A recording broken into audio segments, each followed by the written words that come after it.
This assignment starts off with a question that really combines a lot of stuff together. It's a two-part problem, has a bit of kinematics in it, stuff like that. Here's the situation.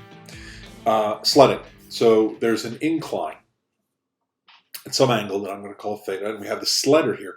The sledder is going to sled down the incline. I'm told in the problem description that there is no friction on the hill. Well, that's the whole idea behind sledding. The snowy and icy, and the pressure from the sled blades creates water, and there's a redulation effect that takes place, all that good stuff. The friction is very, very, very, very, very small.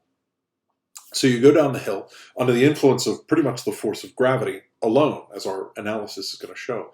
And then there's a horizontal bit where you are going along. Now there's a bit of friction, and so you slow to a stop. And this is sort of the experience of sledding. You go down the hill, using the hill to its maximum effect, and then you have sort of a flat bit, and you sort of coast to a stop and pick up your sled and run to the top and do it again.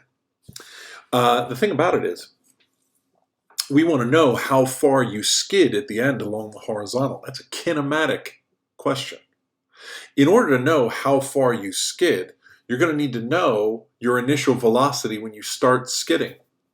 But to know the initial velocity of the start of the skid, you have to know the final velocity when you reach the bottom of the hill. So there's a lot to know here. But if you knew those things, or if you seek to find those things out, you can use kinematics to work that out. In fact, for both motions, the motion on the hill and the motion on the flat, you can use v squared is equal to v naught squared plus 2a delta x to solve that. The trick is, I don't yet know the acceleration, so I'm going down the hill, and I don't know the acceleration when I'm on the flat. So I'm going to use a Newton's second law analysis to find those accelerations, and then I'm going to use the kinematic equation to solve. So here I go. For the part where I'm in the incline, I'm going to draw an incline plane free body diagram. And here it is with the component of the weight mg sine theta directed down the incline and the component of the weight mg cosine theta directed perpendicular to the incline. The normal force perpendicular to the incline away. This is very, very classic. And notice, on this free body diagram, I have not included a friction force because the problem told me that when I'm on the hill, it's frictionless. So Newton's second law analysis is easy here. The sum of all forces that are parallel to the incline is equal to the mass times the acceleration parallel to the incline. Well, there's only one force parallel to the incline, the force of gravity. So mg sine theta is equal to ma parallel. There's an m on the left and again on the right, and they cancel. And so I found that acceleration. The acceleration down the incline is g sine theta, 9.8 times the sine of whatever the angle is of the incline. Now I know the acceleration. If I know the acceleration, then I can use the kinematic equation, v squared is equal to v naught squared plus 2a delta x, to find the speed at the bottom of the hill. Now that's not the answer to the question, but it is the answer to the first part of the question. As it happens, the final velocity of the first part is the initial velocity of the second part. But in the second part of the problem, I don't know the acceleration there either, and because the sled is on the flat now instead of on the incline, now the free body diagram has changed. So I draw a new free body diagram for the sledder when the sledder is on the flat. Here it is. With the weight force now, not components. This is not an incline plane free body diagram. This is a horizontal surface free body diagram. The weight, mg, directed downward, the normal force directed upward, and friction now that opposes the motion. Because I'm told in the problem statement that the horizontal part of the motion is in fact frictional motion. This is a free body diagram and an analysis I've seen before. In the last video, I solved the problem of a car skidding to a stop. A car skidding to a stop under the influence of kinetic friction is the same as a sled skidding to a stop under the influence of kinetic friction. That is, it's the same with respect to the Newton's second law analysis. So I'll write Newton's second law for this free body diagram, and I'm clever, I realize, from a little bit of experience doing this, talking about it, reading about it, that in this free body diagram, the normal force directed upward is in fact equal to the weight directed downward. And so I know that the normal force is equal to the weight. So when I write the sum of the forces along the x-axis is equal to the mass times the acceleration along the x-axis, I'm going to write negative the friction force, because the friction force opposes the motion in principle to the right I choose as the positive direction. So negative the friction force is equal to the mass times the x-axis acceleration. But that friction force is equal to mu times the normal force, and the normal force is equal to mg. So my friction force is actually negative mu mg is equal to m a acceleration along the x-axis. Once again, the m's cancel, it's mass independent, and I find that the acceleration on the flat, the x-axis acceleration, is equal to negative mu times g. So now I know that acceleration of that flat part. Now I can get busy answering the question. The question was, how far do you travel skidding to a stop? Well,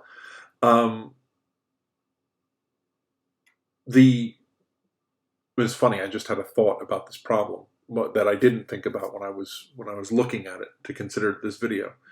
And I'll come back to that. So now that I know the acceleration, I can use v squared is equal to v naught squared plus 2a delta x, with the final velocity being equal to 0, and simply solve for the distance it travels along the horizontal, and that's going to be the answer. Word of warning, and I can't remember because I don't have the problem in front of me as I'm doing this recording. I don't know if the problem told me that I start from a certain height on the hill, like a vertical height up the hill. You have to be careful when you're doing the kinematics on the hill that the distance you travel down the hill, that is along the hypotenuse of the hill, if you will, is not the same as your height above the ground level. But they are related by trigonometry.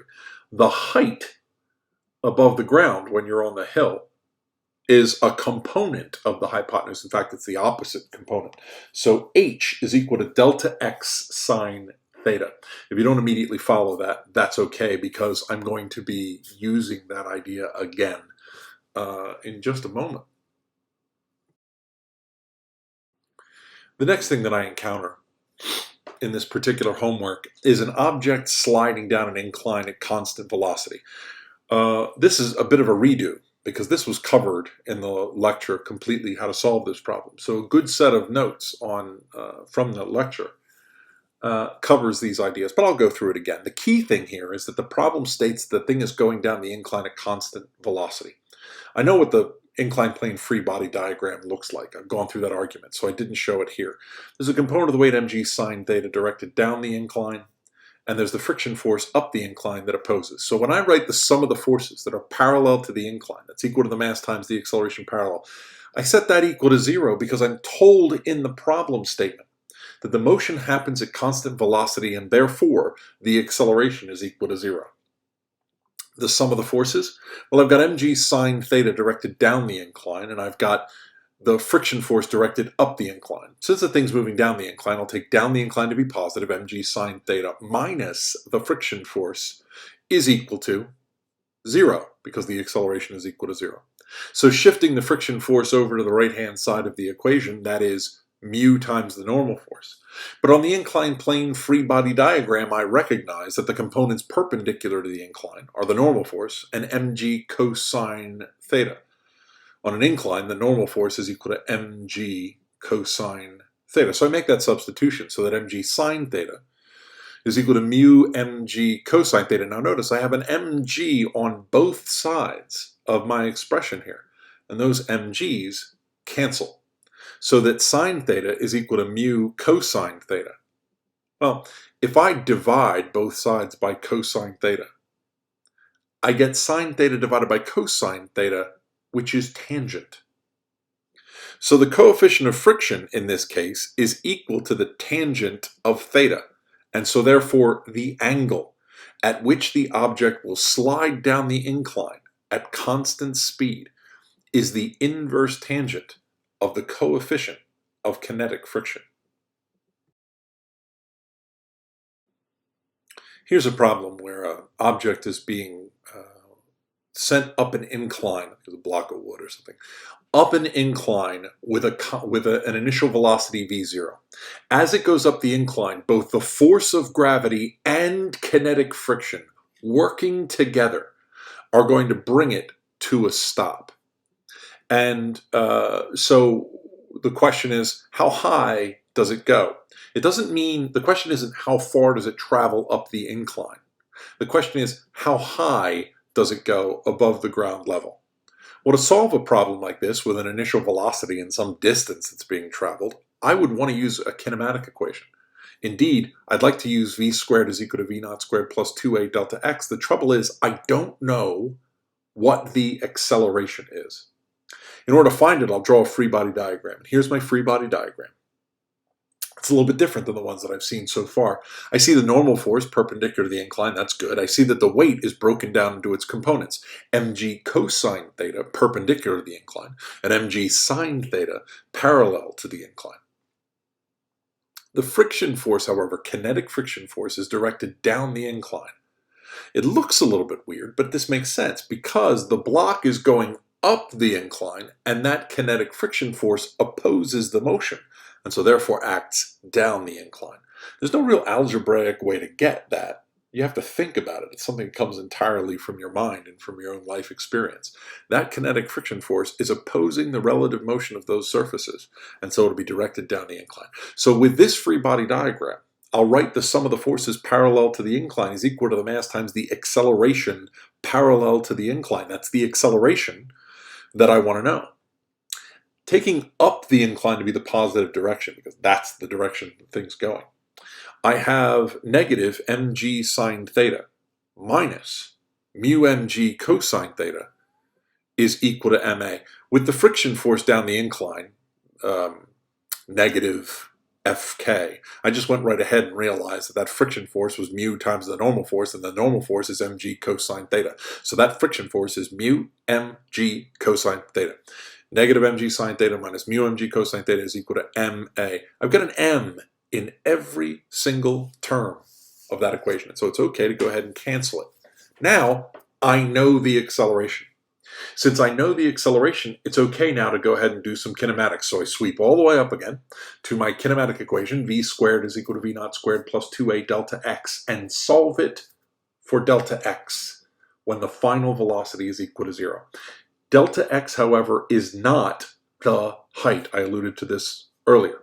Delta x is not the height. It's the distance up the incline.